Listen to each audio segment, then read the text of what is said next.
audience. And again, welcome to our podcast. We are very pleased to have you here. So welcome again to Linguabees podcast. Here we have a special guest, Dr. Martha Lengeling. So I want to introduce herself first. Dr. Martha Lengeling holds a Master in TESOL in West Virginia University in the USA and a PhD in Language Studies in Kent University at the UK. She's an experienced English teacher and has been teaching for over 20 years. Her research interests include narrative inquiry, teacher development, identity, and emotions. She has taught in the BA TESOL and the MA in Applied Linguistics for ELT at the University of Guanajuato. She's member as well of the Sistema Nacional de Investigadores here in Mexico. Thank you, Dr. Marta, for joining us in this wonderful conversation that we will have. So we have a lot of questions for you since we know each other, but the first question, and I think the most important one, would say, how did you came to Mexico? First of all, thank you, Alex, and for the rest of you for inviting me to do this podcast. I've enjoyed sort of remembering a lot of things about being a teacher and how I came to Mexico, et cetera, et cetera. And so I want to thank you all for inviting me. So your question was, how did I come to Mexico? I was an art teacher in Iowa, and I had been to Mexico during a couple of summers with an extended family in León. And I was somewhat, wanted to do something. And so I quit my job, and it was very hard to get an art job at the time. And I came to Mexico and I stayed with my extended family in León, and they became very important in my life. And so I got here to Guanajuato, and I lived with one of the daughters here in Guanajuato. And it got to a point where I thought, okay, I've got to get a job. I need to earn some money. And because I am a native speaker, I was given a job. And I look at that and I think, oh my God, I wasn't qualified. I was qualified as an art teacher. But I got a job, and they said to me, well, you're our first real teacher. And I never felt like a real teacher. I felt like a real art teacher, but not an EFL teacher. And so I always had a lot of insecurity as getting the job that easily. And, they needed a teacher. I started teaching. I had no idea what I was doing. I knew the basics of education because I took educational classes in my BA in art education, but not anything about my language or how to go about teaching EFL. But I became a teacher. And then years go by, and then I decide that, I need to get a master's and really get to know what I'm doing. And during that time also, I was given a plaza. And I remember saying, well, what's a plaza? Is it Plaza San Fernando, Plaza de Los Angeles, and I had to look up that it was a tenure. So I'm just telling you all of these haphazard incidences that happened to me. I knew, though, I needed to get more education. But when I came to Mexico, I really liked the students. I had taught in public schools in the United States, and there was lots of discipline problems, different things to do. And I was a young teacher, so I really wasn't experienced. But when I came to Mexico, I saw a different type of teachers, a different type of students who wanted to learn. And so I really enjoyed teaching. I made many, many errors as a young teacher. And that's where I made decisions like, well, what do I do? I read a lot to understand the skills and techniques. But even then, I realized I needed more. And then I went on and did other degrees. To listen to someone like you telling you that I made a lot of mistakes because talking about myself, we are in that part that we commit a lot of mistakes as young teachers somehow. But yeah, this is part of the process, right? So what were your first impressions here in Mexico of EFL teaching? There was a lot to be done, and it was very rustic, in my opinion. I loved working with Mexicans because there was no problems with discipline, you know, and they really wanted to learn. The warmth of the people I enjoyed. Because I fell into the job, meaning I really wasn't qualified, I then knew I had to do things. And so what I could see at that time is that there were a lot of people who were not qualified in the area. They may have had different degrees in other areas, but not in the area of teaching or EFL. And so little bit by little, I could see what was going on in Mexico as far as that there were BAs. And at that time, they were mostly just BAs. The UNAM had a BA. Jalapa also had a BA. So I could see this very, very beginning of what was going on in EFL teaching. Many people at that time felt that native speakers were the teachers to teach. And I listened to that and I couldn't understand it because I thought there's no way you could get so many native speakers to come to Mexico.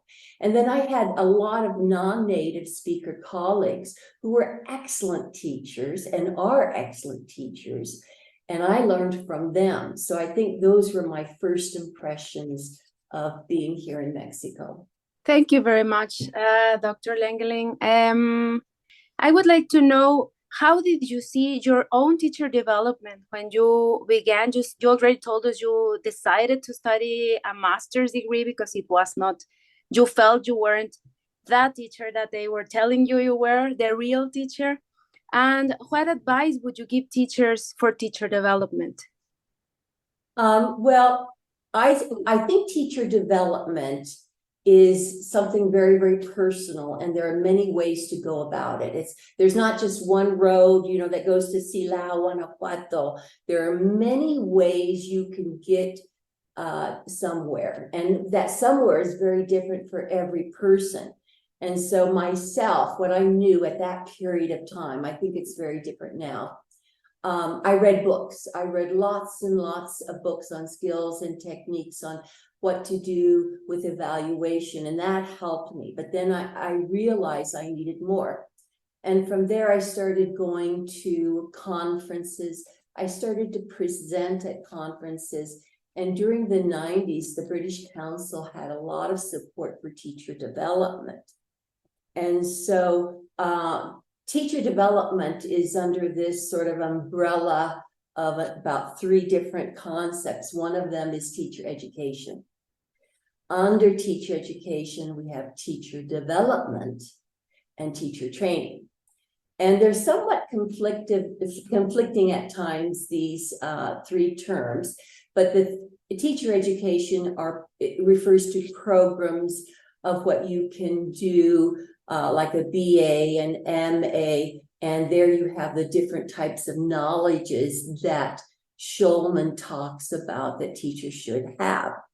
Then techniques refers to like teacher training. It's where you're told you do this first, you do this second, and you do this third.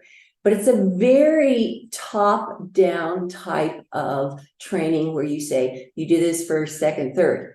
And we know that teaching is much more complex than that. But we do need these techniques. We need to know how to use the techniques.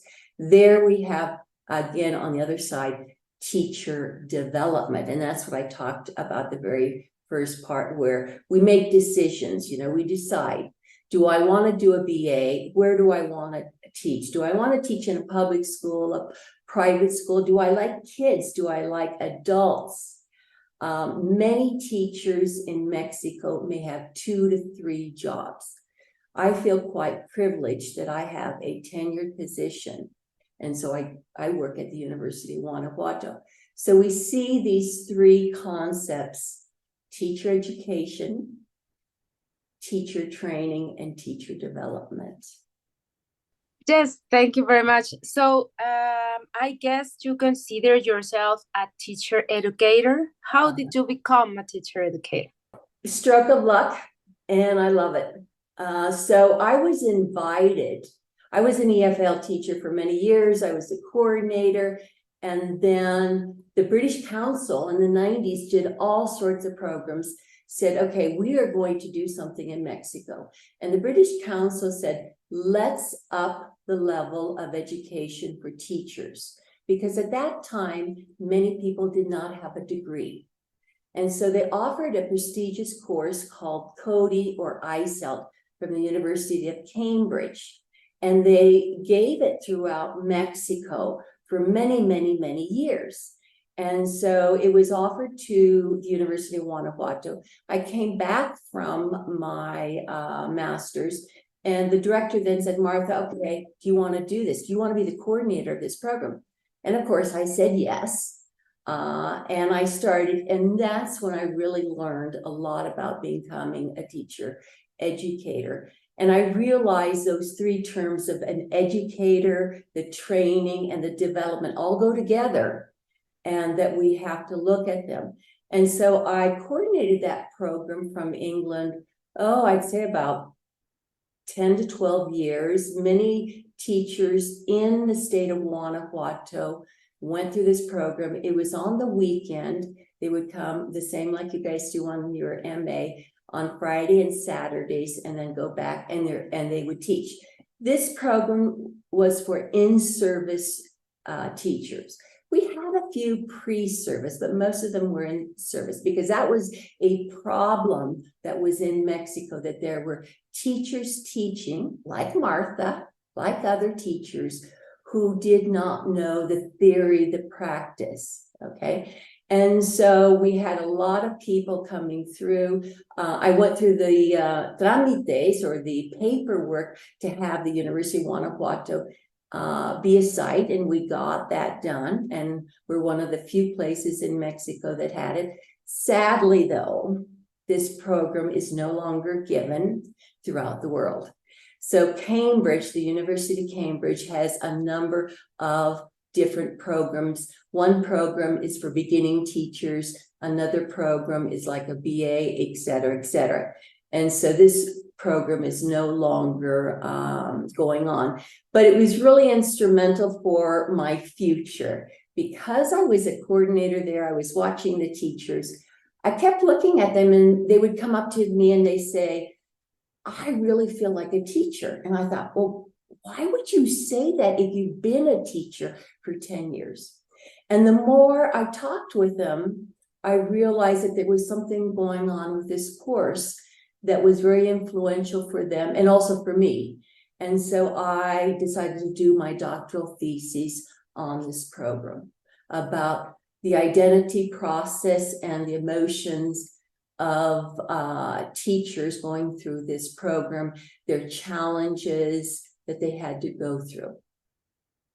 And it is important also to acknowledge that we as teachers face so many challenges throughout the development, the training, and the professional career, right? And Dr. Marta, how have you seen the evolution of the English language teaching in Mexico throughout this process in your years as an EFL and also as a teacher educator? So for me, I was excited. I came when there was really not much, maybe 2 BAs. And then I saw the work of the British Council, and then I saw different things going on. There was a lot more networking going on also with the British Council. So I got to know people throughout Mexico, from the north of Mexico, south, etc. And basically, a lot of people had these same stories. But then I could see other things going on. So for example, one of the things that I saw with the evolution is eventually people needed to have a paper. And this is what I found in my research. Many of my participants would say, I've got the paper. I need to hand in the paper. And I kept thinking, paper, what are they talking about? And what they were talking was that the diploma that they received from this prestigious university, was taken back to their boss, and it was a way for them to hold on to a job. So that was interesting, that it upped the level of education. And then from there, I could see other levels where these people then said, well, I want to do a BA, or I want to do an MA. So during this time in the 90s, there were more BAs that were opened out through Mexico. At the University of Guanajuato, we opened up our BA in 2000. And I remember going to the Consejo Universitario and having to defend it, and we opened it up. Now, this happened in other places like Aguascalientes, Zacatecas, all over Mexico. So we could see that BAs were growing.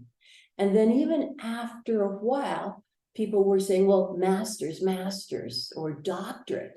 And so we could also see this growth of masters that were started throughout Mexico. And again, we started our masters here at the University of Guanajuato. Other universities had their masters. So we can see at the very beginning, like the Universidad La Veracruzana and the UNAM were one of those very beginning ones. And then little bit by little throughout Mexico, all of these other degrees were started. Now, at a doctorate level, again, there was this push. Where do we get a doctorate? Where do we get a doctorate? The UNAM had linguistics, but not applied linguistics. And so again, what did people do? In steps the British Council again. And so the British Council then went to England and went to a number of universities, and they said that they could give a master's, or they could accept Mexican students or people that lived in Mexico in their universities. So one program that was started was they divided up Mexico in different geographical areas, and a university from England would give them masters, and then hopefully there'd be a doctorate. The students would go to England. And so that worked out very well, where it was very forceful. People upped their language. Also at the University of Guanajuato during that time, we were told, you need to do a master's, and that's why I went to West Virginia. And then again, you need to do a doctorate. Now, of course, I seem to say yes, yes, yes, yes.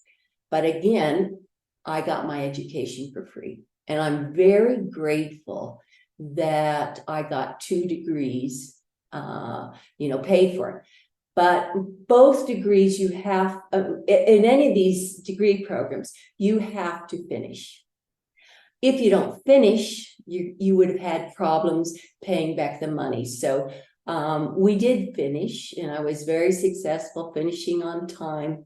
But what I could see throughout Mexico is this growth of educated people in the area.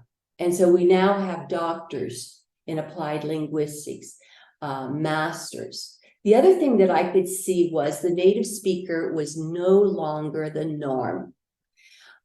There were many, many Mexicans who got educated, and that was very positive and showed, okay, we do have people in Mexico.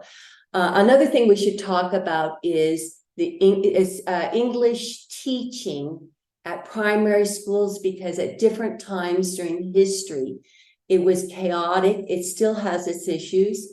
For many, many years, your first contact with English was at the secondary school. And so you would be taught, my name is Juan, I'm from San Miguel, I'm 18 years old. They would go through more or less 400 hours of English. Then they would go to the high school and they would come with us. And guess what? They stayed at the same level. They would learn again, my name is Juan, I'm from San Miguel, I'm 18 years old. A number of hours again. Then they would go into their degree programs, and they might go up just one level. So what I could see is that their progression in English was not very successful. And this also happened throughout Mexico. They decided to look to lower your first contact with language. It was at primary school, and then they even had the 3rd level of preschool where they start to teach English. But with all of these things going on, there are problems with money, finding enough teachers. the books are an issue. What do you teach in the north of Mexico and what you teach in the south, in the middle?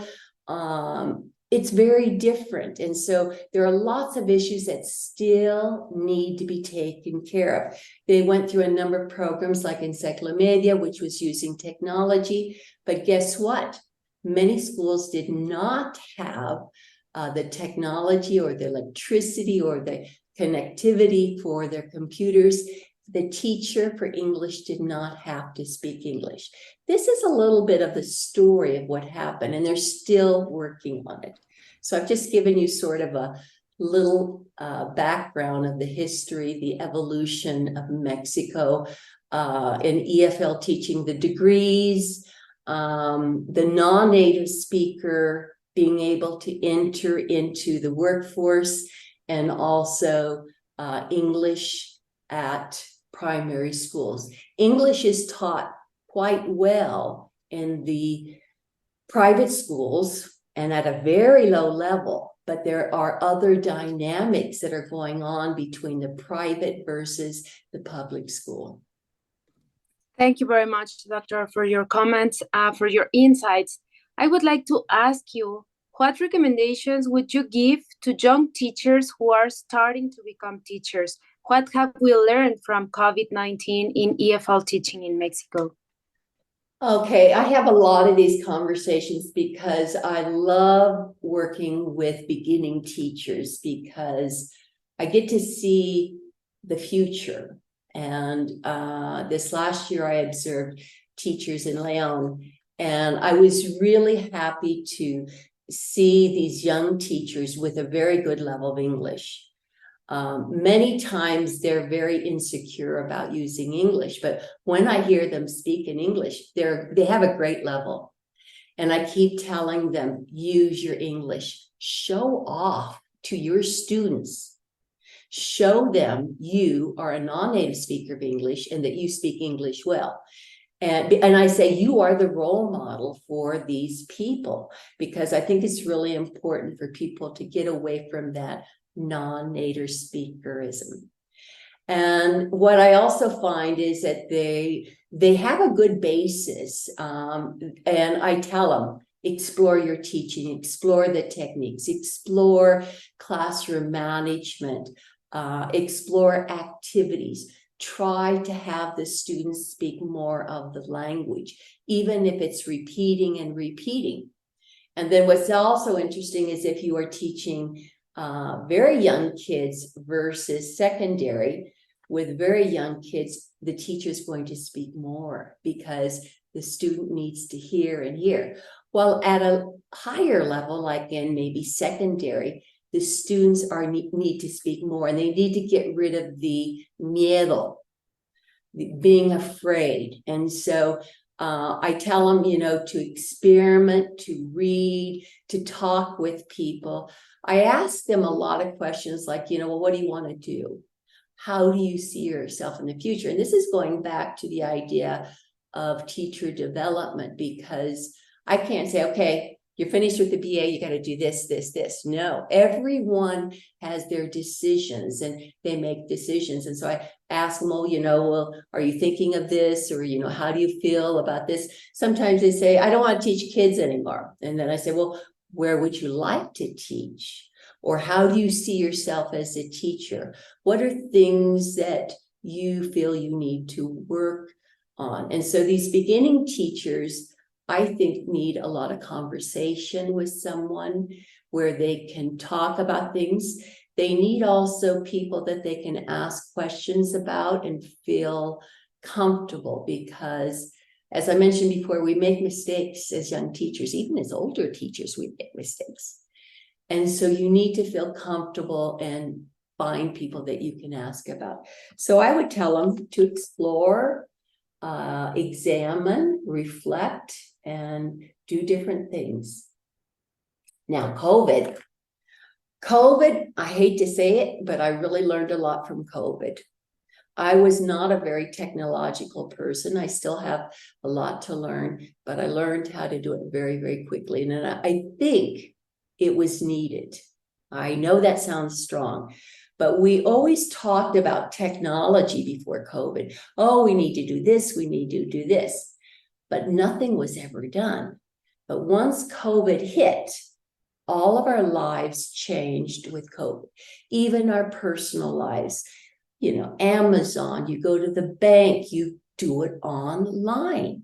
You make a complaint with the airlines, you do it online. And so I think that was important that we had to make changes. But at the same time, I think we need to be careful. I think we still need to have human beings. But there is this combination. Will we ever get rid of teachers? Will it all be online? I think perhaps not. But what we do know now, many people are working online. Many. You will talk to teachers. When I observe, maybe half of them are working online. So now, instead of me going to Celaya to observe someone, I'm at home watching them, and I'm doing an observation. So I think COVID has taught us some lessons that needed to be learned in a very difficult situation. And I really like that you mentioned this, because some of us somehow built or started our career during COVID. So it's so amazing to see this transition among the people who started face-to-face and the people like us who started online teaching, right? So last but not least, we would like to hear about this new book that is coming out soon, actually. Would you like to tell us something about it? Yes. I'm very happy to have worked. I, feel very proud to have worked with 6 MA students. And when I started this project, and I should mention that Iracema and Emmanuel also were part of this project of editing the book, I wanted to work with women. And so I chose 6 women. There were many. I could have chosen 12, but we only had room for 6. I chose 6 women, and they reduced their theses. And the name of the book is Women in Applied Linguistics in Mexico, Giving Voice to Their Research. And so the 6 chapters are from women who finished the MA. And what I loved about this project was I got to work one-on-one. It's almost like working with someone in a thesis. You work one-on-one. And you look, okay, well, what do you mean by this? Or tell me about this, and you need to work on this. And so we worked, I think we started somewhere like October last year. It should be printed within the next couple of weeks. And so this is, gratitude goes to these 6 women who finished their chapters. And please let us know, where do we get it? Yes, congratulations on that. Well, that's it regarding the questions that we had for you, but we're really thankful that you accepted our invitation, and hopefully you can accept a new invitation later on. Yeah. And what you guys are doing with these podcasts is also very important, because it's a different media. And so keep going. It's a lot of work. Logistics and coming up with how to do it, the questions. But, those showing a show of changes. And one thing I've learned from education, to finish up, is as educators, we need to always change. We cannot think that things will be the same. And this is what COVID has taught us. Other things have taught us that we are always constantly changing to the context. And once you understand that, then you just say, okay, I'll deal with it.